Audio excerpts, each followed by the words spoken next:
And we have Rico Hizon of CNN Philippines. Hello, Mr. President. Hi, Rico. Rico Hizon, CNN Philippines. Tinanong niya yata lahat ng mga tanong na gusto kong tanongin ng aking mga fellow anchors. I'm sure na maiisip ka. Mr. President, I have been an OFW for 25 years. Hong Kong, London, and Singapore. And having worked with two global news organizations, I've been exposed to the best practices of various governments in the region and around the world. Good governance, transparency, and accountability. The Filipino people really want to know, from your 8 overseas trips in the last 7 months, how much have you spent per trip? Indonesia, Singapore, when you went to Europe, to China, and here in Davos, the number of people in your official and unofficial entourage list. Para lang klaro po sa ating mamamayang Pilipino. Well, I don't have the figures. I'm sure their figures are somewhere. But Pero will it eventually be revealed, Mr. President, well, for the Filipino I think, people? Once we've calculated everything, because this last trip, of course, was just we just finished during the weekend, and we came back on Saturday. So on terms of the cost, you know, the way I see it, you have to look at it as ROI. Do we bring something back or do we not? If you say, I don't know, as I said, I don't know the exact figures of the cost and everything. But, for example, we came back from China with pledges of 22 billion. Let's say we get actual out of that 1 billion. Bawing-bawi lahat ng 8 trips. Finished. That's the idea. And we did not only go to China. We went to Davos.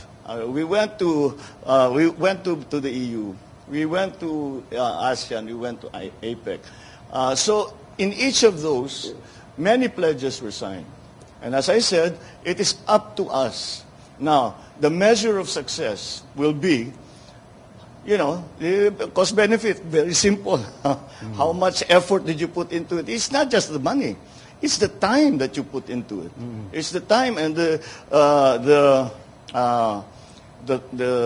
effort that goes into it is really. That's what I was trying to explain earlier. The reason that we have everyone on the delegation. Actually, the official delegation is just myself and the cabinet ministers. Then they have staff. So the rest are security. And the others that have been accompanying me are actually private sector. They don't actually fly with me. They go there on their own. Although they are included in our meetings, and they have their own meetings on the sidelines as well. So again, the way I approach it is ROI. How much did you spend? How much did you get? And again, as I'm saying, if we get just one of the MOUs, isa lang. Napakahina naman natin if isa lang ang makuha natin. Hindi namin ginagawa trabaho namin kung yun lang isa lang makuha natin. But sabihin na lang natin, isa lang ang makuha natin. Bawi na lahat ng trip ko. Pero Mr. President, sinasabi rin ng mga kritiko, there's a lack of transparency, accountability. The country does not really invite confidence. I fully agree. So we will have transparency. Ililista ba ninyo yung gastos, Mr. President? So there will be accountability and transparency in everything that we do.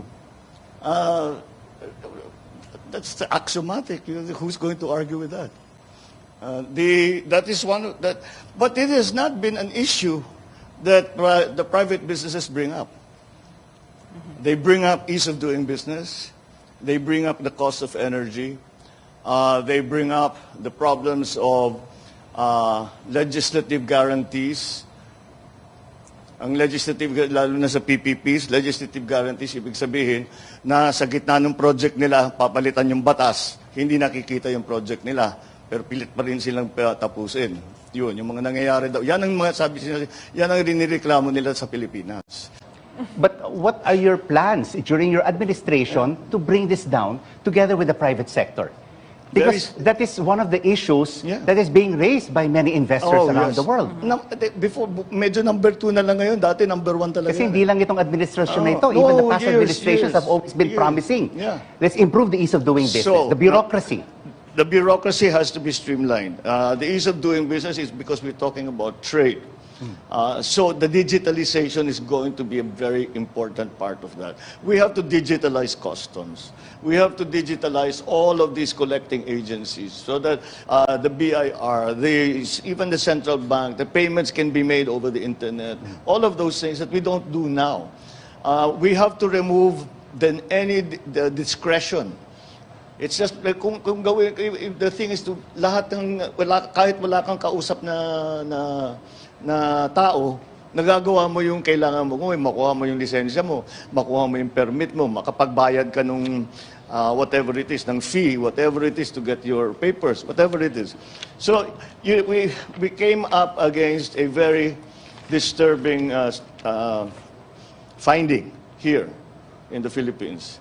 The ordinary Filipinos who have connectivity talk to every aspect of their lives through the internet, to the school of the children, to their business, to their friends.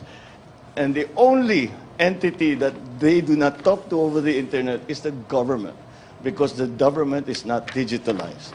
So let's digitalize the government, and that will take us a long way to helping in the ease of doing business.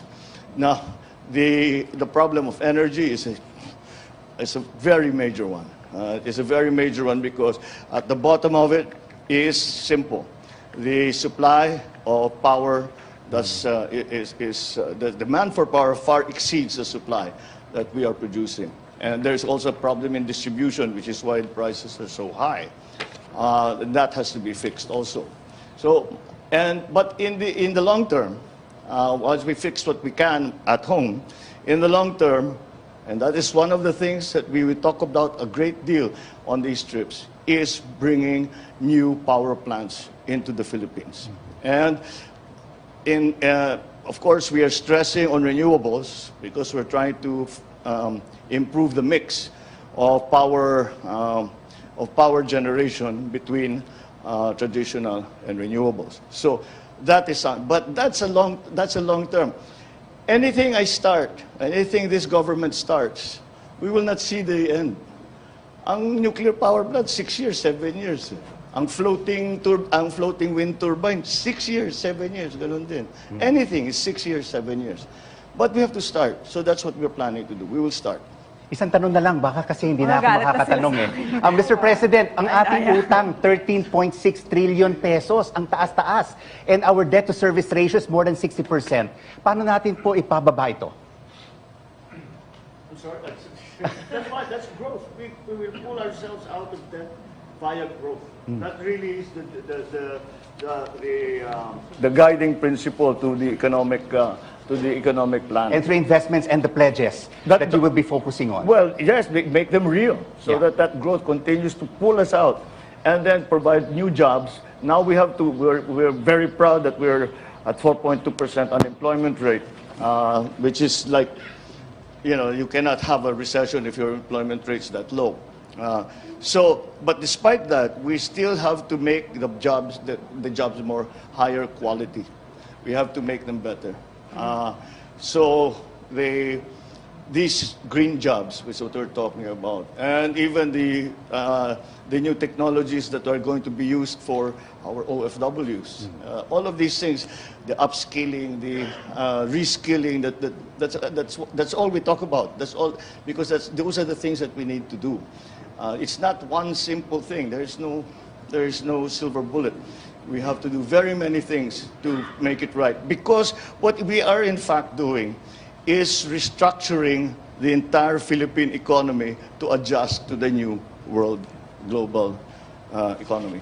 Okay. Thank you, Mr. President. Thanks, Rico. Thank you, Rico, for the many questions.